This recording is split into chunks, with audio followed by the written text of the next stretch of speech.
নমস্কার বন্ধুরা, আমি শর্মিষ্ঠার কিচেনে সবাইকে স্বাগত। আজকে আমি আপনাদের সঙ্গে একটা রেসিপি শেয়ার করব, চিংড়ি মাছ দিয়ে পেঁপের ডালনা। আর এর স্বাদ হবে একদম অসাধারণ, আর একদম আমি ঘরোয়া উপকরণ দিয়ে সাদামাটাভাবে তৈরি করে নেব। চলুন দেখে নিই কীভাবে বানাই, আর ভিডিওটা আপনারা প্রথম থেকে শেষ পর্যন্ত অবশ্যই দেখবেন।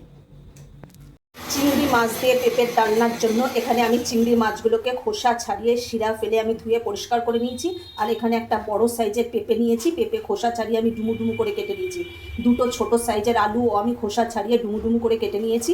আর 5টা কাঁচা লঙ্কা নিয়েছি, এক ইঞ্চির মতো আদা নিয়েছি, আর একটা বড় সাইজের টমেটো নিয়েছি। এখানে টমেটোর আমি দানাগুলো ফেলে নিয়েছি। যাদের হাতে পায়ে কোমরে ব্যথা হয় বা হাত পা ফোলে তারা অবশ্যই টমেটো যখন তরকারিতে বা এমনি খাবেন এই দানাটা ফেলে খাবেন।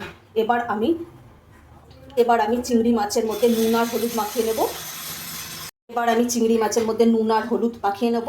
এখানে স্বাদ মতো আমি নুন দিয়ে দিলাম, আর অল্প একটু হলুদ গুঁড়ো দিয়ে দেবো। এবার আমি একটা চামচ দিয়ে নুন আর হলুদটা মাখিয়ে নেব।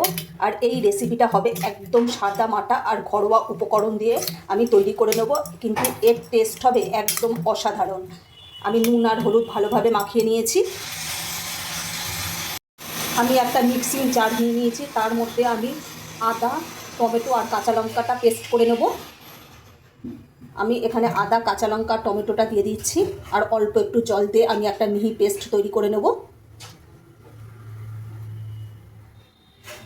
আমি মিক্সিতে মশলাটা পেস্ট করে নিয়েছি। আমি গ্যাসটা ধরিয়ে দিয়ে কড়াইটা বসিয়ে দিয়েছি। কড়াইয়ের মধ্যে আমি সাদা তেল দিয়ে দেবো। তেলটাকে আমি ভালোভাবে গরম করে নেব। তেলটা ভালোভাবে গরম হয়ে গেছে, আমি একটু খুন্তি দিয়ে নাড়িয়ে নেব। এবার আমি চিংড়ি মাছগুলো ভেজে নেব।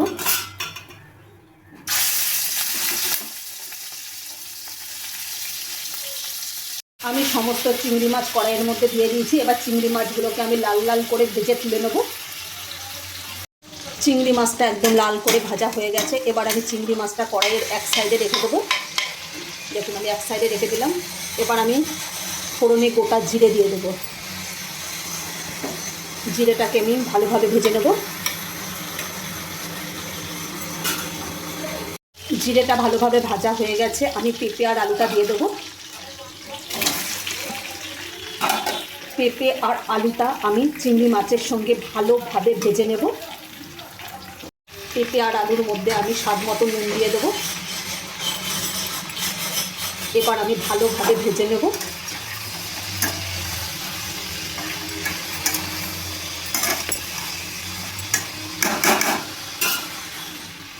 আলু আর পেঁপেটা লাল লাল করে ভাজা হয়ে গেছে। আমি মিক্সিতে যে মশলাটা পেস্ট করে রেখে দিয়েছিলাম সেটা আমি কড়াইতে দিয়ে দেবো। এবার আমি মশলাটা দিয়ে ভালোভাবে কষিয়ে নেব। এর মধ্যে কিছু উপকরণ দিয়ে দেবো। আমি 1 চামচ হলুদ গুঁড়ো দিয়ে দেবো। 1 চামচ আমি ধনে গুঁড়ো দিয়ে দেবো। 1 চামচ আমি জিরে গুঁড়ো দিয়ে দেবো। আর 1 চামচ আমি গরম মশলা গুঁড়ো দিয়ে দেবো। আর অল্প একটু মিক্সিং জার ধোয়া জল আমি দিয়ে দেবো। এবার আমি ভালোভাবে কষিয়ে নেব। যতক্ষণ না মশলা থেকে আদার কাঁচা গন্ধটা চলে যাচ্ছে ততক্ষণ আমি মশলাটাকে ভালোভাবে কষিয়ে নেব। আলু আর পেঁপেটা ভালো করে মশলার সাথে কষানো হয়ে গেছে, আর মশলা থেকে আদার কাঁচা গন্ধটাও চলে গেছে। দেখুন কত সুন্দর হয়েছে। এবার আমি পরিমাণ মতো জল দিয়ে দেব।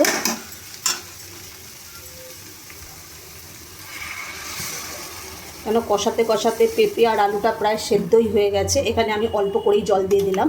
যেই জলটা দিলাম তাতে পেঁপে আর আলুটা ভালোভাবেই সেদ্ধ হয়ে যাবে। এবার আমি ওপর থেকে একটু ধনেপাতা কুচি দিয়ে দেবো, দিয়ে আমি 5 মিনিটের জন্য ঢেকে দেবো। ওপর থেকে আমি ধনেপাতা কুচি দিয়ে দিচ্ছি। এবার আমি 5 মিনিটের জন্য ঢেকে দেবো। আমি 5 মিনিটের জন্য ঢাকাটা দিয়ে ঢেকে দিয়েছি, আর গ্যাসের ফ্লেমটাকে আমি লো টু মিডিয়াম রেখে দিয়েছি।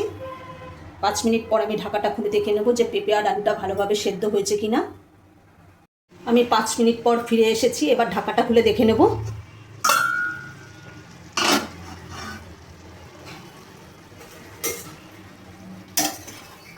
দেখুন কত সুন্দরভাবে আলু আর পেঁপেটা ভালোভাবে সেদ্ধ হয়ে গেছে। এবার আমি ওপর থেকে 1 চামচ ঘি দিয়ে দেবো।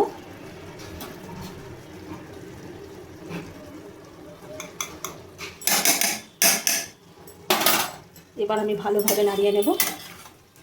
আমার দুর্দান্ত স্বাদের চিংড়ি মাছ দিয়ে আলু পেঁপের ডালনা একেবারে রেডি। এবার আমি নামিয়ে নেব।